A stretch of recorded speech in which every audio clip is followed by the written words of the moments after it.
എന്തുമ്പോ തിരക്കങ്ങക്ക് എന്തെന്ന് ബ്രേക്ക്ഫാസ്റ്റ് തിരക്കാണല്ലോ, ചായ കുടിക്കാനായില്ലേ? 2 തരം അപ്പങ്ങൾ കാണുന്നു. ഒന്ന് പത്തല്, എന്റെ ഏറ്റവും ഇഷ്ടപ്പെട്ട അപ്പാണ് പത്തല്. കറി മുട്ട ബുർജി. വാവ്, ഉപ്പാക്ക് ഏറ്റവും ഇഷ്ടപ്പെട്ട മുട്ട ബുർജി. ഉപ്പാക്ക് ഇഷ്ടല്ല. പിന്നെ ഇന്നത്തെ മീൻകറി. എന്ത് മീനായിരുന്നു അത്? കണ്ടായിരുന്നു, അയിലയും മത്തിയൊക്കെ മിക്സ്.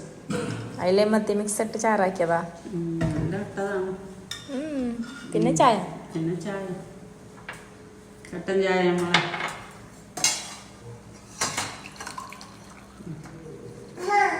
സബ്സ്ക്രൈബ്. എല്ലാരും ഭക്ഷണം കഴിക്കാൻ വരും. സബ്സ്ക്രൈബ് അറിയുമോ? നമ്മളെ ചാനല് കാണുന്നവര് സബ്സ്ക്രൈബ് ചെയ്യണം, ലൈക്ക് ചെയ്യണം, ഷെയർ ചെയ്യണം, നമ്മളെ സപ്പോർട്ട് ചെയ്യണം. Thank you.